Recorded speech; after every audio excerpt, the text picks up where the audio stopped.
Good morning from Amtala. তো এখন বাজে ঘড়ির কাটায় 5:30। আজকে আমরা যাচ্ছি ঝড়খালি। তো ডেস্টিনেশন এখান থেকে 85 কিলোমিটার। এই হচ্ছে ভোরের আমতলা। আর আজকে এই দিকটাতে বিশেষ কুয়াশা দেখছি না, ওই দিকটা কি হবে বুঝতে পারছি না। আজ তারিখ 11 জানুয়ারি 2024। আর ঠান্ডা বিশেষ নেই, আজকে টেম্পারেচার 16 ডিগ্রির মতো। এই ওয়েদার একদম রাইডিং স্পেশাল ওয়েদার। আর আমরা আছি বারুইপুর রোডে। বারুইপুর রোড ধরে আমরা বারুইপুর হয়েই যাব, বারুইপুর হয়ে ক্যানিং হয়ে, এদিক থেকেই shortest route.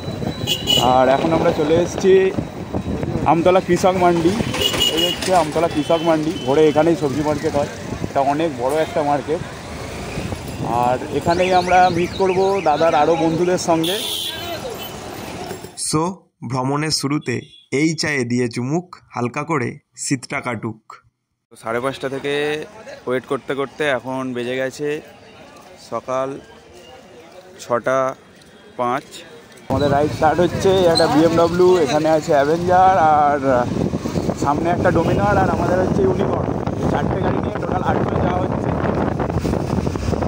As usual motor ব্লগারদের মতোই, যেমন থাকে সামনেই আছে আমাদের গাইডার সুজয়দা, তারপরে আমরা পেছনে BMW।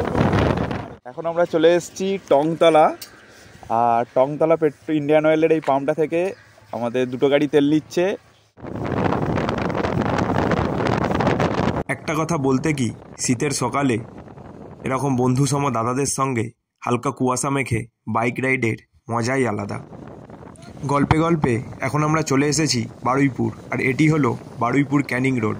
এখান থেকে ক্যানিংয়ের দূরত্ব 27 কিলোমিটার, আর জয়নগরের বিখ্যাত মোয়া 24 কিলোমিটার।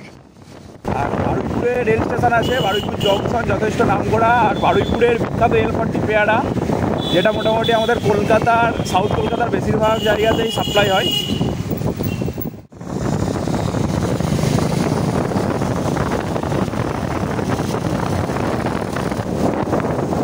সো এখান থেকে ঝড়খালি বাজার এখনও 56 কিলোমিটার।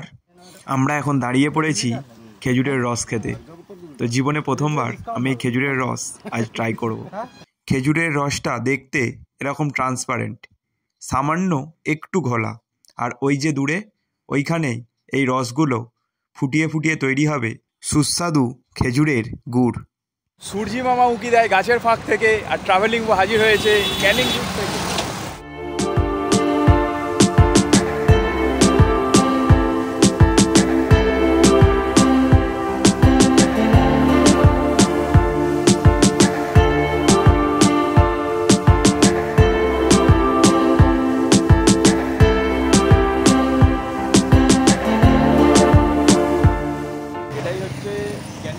বা মাতলা রিভার বিচ নামে পরিচিত। আর এই নদীটাই হচ্ছে মাতলা নদী। এই পারটা ক্যানিং, ওই পারটা বাসন্তী। না, অলরেডি আমরা সুন্দরবন এরিয়াতে ঢুকে গেছি। আর চারিদিকে শুধু ম্যানগ্রোভ দেখা যাচ্ছে। ক্যানিং বিচ এটা 644 মিটার লম্বা। আমরা মোটামুটি আমতলা থেকে প্রায় হাফের বেশি রাস্তা চলে এসেছি। এখান থেকে আর মাত্র 39 কিলোমিটার। বারুইপুর ক্রস করার পর থেকে বারুইপুর ক্যানিং হাইওয়ে রাস্তা খুবই ভালো এবং খুবই চওড়া, এবং সকালের দিকে বলে রাস্তা সেরকম জ্যামও নেই। এটি হলো স্টেট হাইওয়ে। আর এখান থেকে বাসন্তীর দূরত্ব আর মাত্র 9 কিলোমিটার। বাসন্তী চৌমাথা, এখান থেকে যেটা আপনারা ক্যানিং হাইওয়ে ধরে আসবেন, সোজা লেফট টার্ন নেবেন, সোজা দিয়ে ঝড়খালি। আর বারুইপুর থেকে যারা আসতে চান, বারুইপুর থেকে ঝড়খালি বাস চলে। আর ট্রেনে আসলে শিয়ালদা সাউথ ডিভিশনে শিয়ালদা থেকে ট্রেন ধরে ক্যানিং পর্যন্ত এসে ক্যানিং থেকে অটো ধরেও ঝড়খালি চলে আসা যায় খুব সহজেই। আধা মাথা পথ ধরে ঝড়খালি।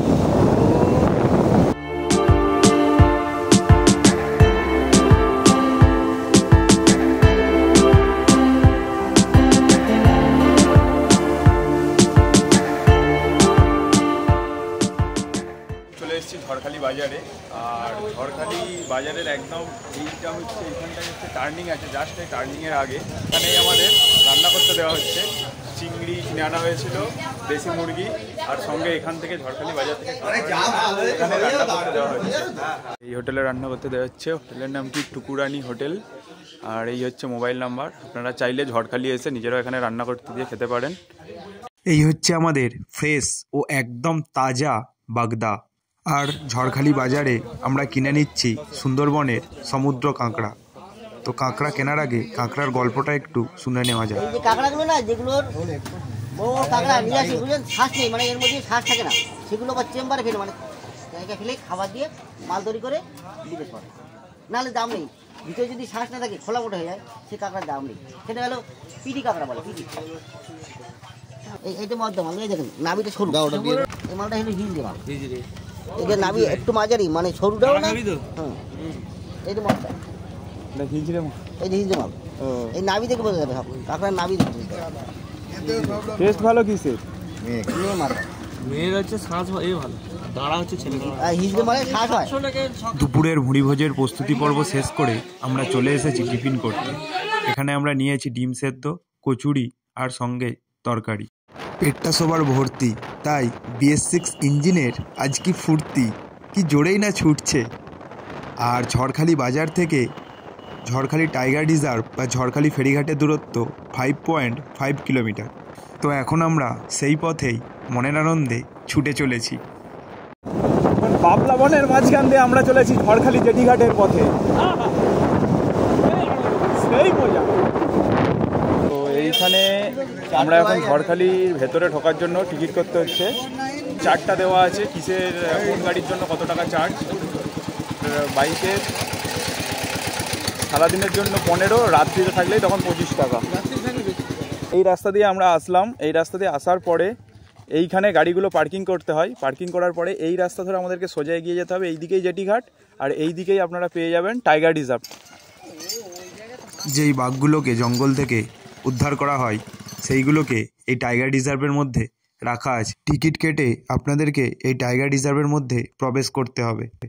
এই হচ্ছে ঝড়খালি মেন ফেরিঘাট, আর এটাই হচ্ছে দ্য গেটওয়ে অফ সুন্দরবন। মানে এখান থেকেই সুন্দরবন যেতে গেলে যত বোট এখান থেকেই বেশি ধরতে হয়। দেখো মাংকিগুলো কিভাবে দোল খাচ্ছে গাছে। চলো যাওয়া যাক, বোটে ওঠা যাক। এই এখন আমাদের বোট বেরোচ্ছে। তো টাটা ঝড়খালি। এখন আমরা যাব এই সাইডটা পুরো ঘুরতে। আর এখানে এরকম সারি দিয়ে অজস্র ছোট বড় অনেক রকমই বোট আছে। বড়গুলো মোটামুটি 1300 টাকা পার আওয়ার, কিন্তু 1 ঘন্টার জন্য পাওয়া যায় না, মিনিমাম 2 ঘন্টা। আর একদম আমাদের এই যেই বোটটা আছে, মানে জাস্ট ভুটভুটির থেকে একটু বড়, কিন্তু এগুলোর ভুটভুটি যেমন নিচু হয়, এগুলো একটু উঁচু। তো এগুলোর ভাড়া ঘন্টায় 800 টাকা। এটাই বোটের এক্সেলেটার, আর এই হচ্ছে স্টার্ট দেওয়া হলো, স্টিয়ারিং। আর আমাদের বোট এখান থেকে ছেড়ে যাচ্ছে।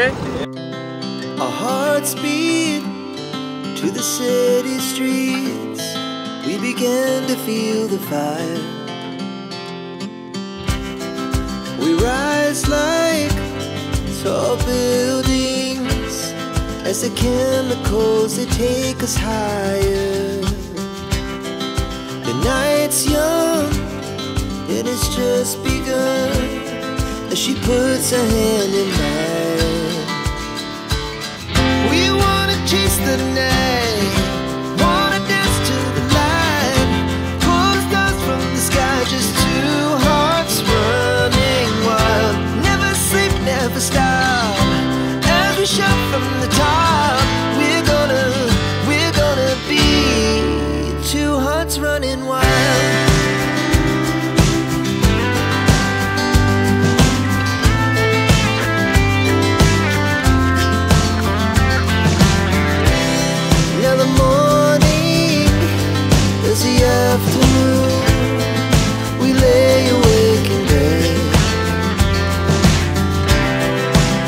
So loud as the hours pass, we're gonna do it all again. সুন্দরবনে দুটো বিশেষত্ব আছে। এক হচ্ছে ওয়ার্ল্ডের মধ্যে সবথেকে বড় ম্যানগ্রোভ অরণ্য এই সুন্দরবন। আর একটা যেটা বিশেষত্ব এই সুন্দরবনের, সেটা হচ্ছে রয়্যাল বেঙ্গল টাইগার। এখানকার যে রয়্যাল বেঙ্গল টাইগার, সেটা শুধুমাত্র এই সুন্দরবনেই পাওয়া যায়, আর কোথাওই পাওয়া যায় না। এই দুটোই হচ্ছে সুন্দরবনের স্পেশাল বৈশিষ্ট্য। আর পুরো সুন্দরবন জুড়ে প্রায় 10,000 স্কোয়ার কিলোমিটার এরিয়া জুড়ে এই বিভিন্ন ধরনের ম্যানগ্রোভস ভর্তি। এই সুন্দরবনই ওয়ার্ল্ড হেরিটেজ সাইট হিসাবে ইউনেস্কো থেকে তকমা পেল। তো আজকে আমরাও চলে এসেছি সেই সুন্দরবন ভ্রমণ করতে। পুরো নোনা জল, ও সেই সেই পুরো ঠান্ডা জল আর পুরো নোনতা নোনতা। এটা আদিবাসী গ্রাম, ওটা কি ঠাকুর? আচ্ছা, বিসর্জন করতে আসছে তাই তো? এটা মাতলা নদী, কিন্তু ঝড় কি নদী? পঞ্চমুখী। আচ্ছা, সামনেই নাকি? ওখানে কি 5টা নদীর মিলিতস্থল? কি কি আছে? ওখানে আছে বঙ্গোপসাগরের মোহনা। আচ্ছা আচ্ছা আচ্ছা। আর এইদিকে আছে বাংলাদেশের মোহনার মুখ। এই দিকটা বাংলাদেশ, এই দিকটা? আচ্ছা। আর ওইদিকে আছে দোবাকি ক্যাম্প। ওই স্পটটাই হলো সবচেয়ে ভালো স্পট। আচ্ছা, সুন্দরবন ওটাই সবচেয়ে বড় স্পট বলা হয়, ওটাই সবাই বেশি লোক ওখানেই যায়। আচ্ছা। এবার জঙ্গলে গ্রাম মানে এই দিকটা বাংলাদেশ, মানে এই দিকটা জঙ্গলের যে কোর এরিয়া। আচ্ছা বাংলাদেশে যাওয়া লাগে। আচ্ছা, এখন এটা ভাটা। তাহলে জোয়ার হলে কি ওই যে শিকড়গুলো দেখা যাচ্ছে সাইডে, গাছের শিকড়গুলো, এগুলো সব ডুবে যাবে নাকি? ডুবে যাবে। আর বাঘ দেখা যাবে কোনো সময় বিকেলের দিকে? না, এই এরিয়াতে বাঘ কখনো দেখা যায়নি। দেখা যায় কপালে কার কেমন আছে কোনো। তো এই একটা খাড়ি, এটা একটু বড় ধরনের খাড়ি, এই খাড়িটা নেট দিয়ে পুরোই ঘেরা আছে। তার একটাই কারণ, যাতে না বাঘ এই এরিয়া থেকে বেরিয়ে অন্য এরিয়ায় চলে যেতে পারে। হ্যাঁ, এই তো জলে নেমে গেল। সুন্দরবনের রয়্যাল বেঙ্গল না দেখা গেল, কুমির তো দেখা গেল। কিভাবে বোট চালাতে হয়? এই তো মালিক বলে ডাবিং যাবে। ও, রড এদিকে থাকলে ওদিক যাবে। তো এই পুরো এই জায়গাটা এরকম নেট দিয়ে ঘেরা। তারপর মাংকি পার হচ্ছে নেট দিয়ে খাড়িতে।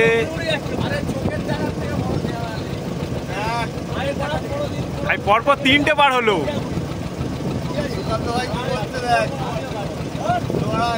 এইসব বোটগুলোই যাচ্ছে সুন্দরবনের দিকে। এগুলো পুরো খাওয়া দাওয়া নিয়ে প্যাকেজ সিস্টেম। খাড়ি প্রথমে সেই দিকের খাড়ি ধরে গেছিলাম, তারপরে এই দিকের খাড়ি ধরে এই দিকের খাড়িটাতে আমরা অনেকগুলো জিনিস দেখতে পেলাম। আচ্ছা, এই দিকটা হচ্ছে সোনাখালি থেকেও বোট পাওয়া যায়, তবে ঝড়খালি থেকে বোটের সংখ্যা সব থেকে বেশি। আমাদের একদিনের ঝড়খালি ভ্রমণের যদি অভিজ্ঞতা বলো, খুবই ভালো লাগলো। তোমরা চাইলে 3 দিনের জন্য সুন্দরবন নাও যেতে পারো 3,500 টাকা খরচ করে।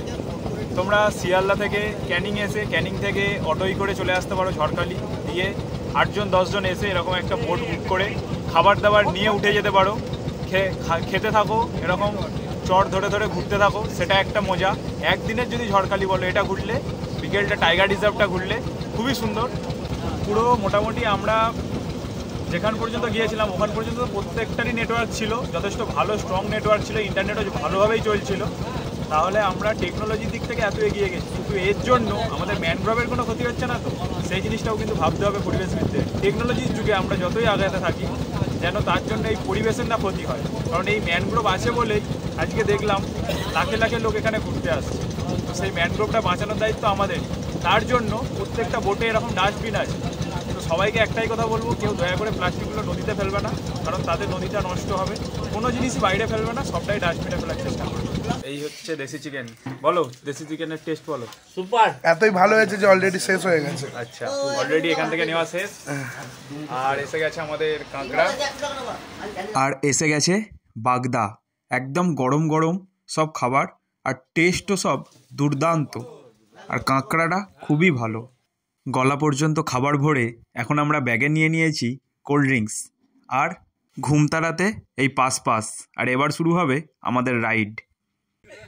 বিকেলের সূর্যাস্তের সময় 3:51। এখন অ্যাডভেঞ্চার করতে করতে আমরা চলে এসেছি পুরন্দা।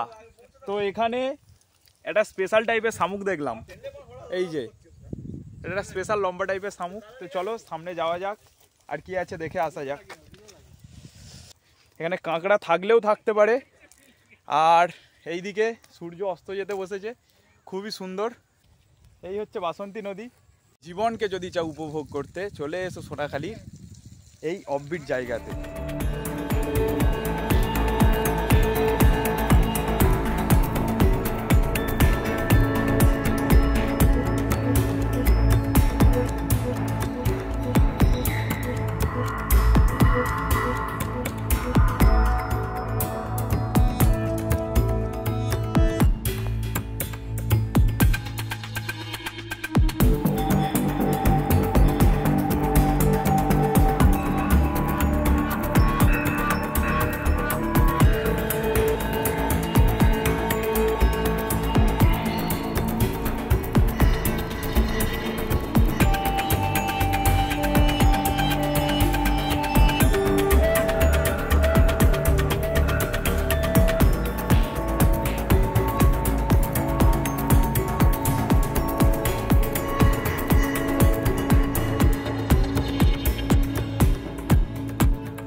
এটা এখানকার একজন লোকাল, সেই আমাদেরকে নিয়ে এসেছে এই জায়গাটা, মানে খুবই সুন্দর জায়গা, জাস্ট অসাধারণ।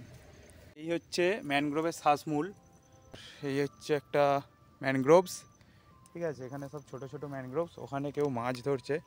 সেই দূরে কোথায় উঁচুতে বাঁধ দেখতে পাচ্ছ, একদম উঁচুতে, ওইখান থেকে পার হয়ে এসে ম্যানগ্রোভের যে শ্বাসমূল, সেই শ্বাসমূল পায়ে গাঁথতে গাঁথতে চলে এসেছি এরকম এক মাটিতে। যখন নদীর ওই বাঁধ ধরে বাইক রাইড করতে করতে আসলাম না, মানে রাস্তাটা পুরো এরম এরম এরম এরম, গাড়ি নাচতে নাচতে নাচতে নাচতে, এটা জাস্ট অসাধারণ এক্সপিরিয়েন্স। আর রাস্তা বলতে ওটা একটা আমরা নদীর বাঁধ, ওই বাঁধটা ধরে ধরে এলাম, ঠিক আছে। আর এসে যখন এই পাড়টা দেখলাম খুব ইচ্ছা গেল, নেমে পড়লাম, এই পাড় ধরেই হেঁটে হেঁটে চলেছি। তো সবটাই অচেনা, সেই দূরে রাস্তা, এখানে কিছু থাকলে জানি না কি হবে, বাট তাও এই পাড় ধরে ধরেই এগিয়ে চলেছি। এইখানটায় দেখো নদীর পাড়ে কিভাবে ক্ষয় সৃষ্টি হয়েছে, কিন্তু বিভিন্ন ধরনের এই ম্যানগ্রোভের শিকড় এই ক্ষয়টাকে রোধ করছে। তো এখন 4:53, সূর্য গেছে অস্তাচলে, আমাদেরও বাড়ি ফেরার পালা।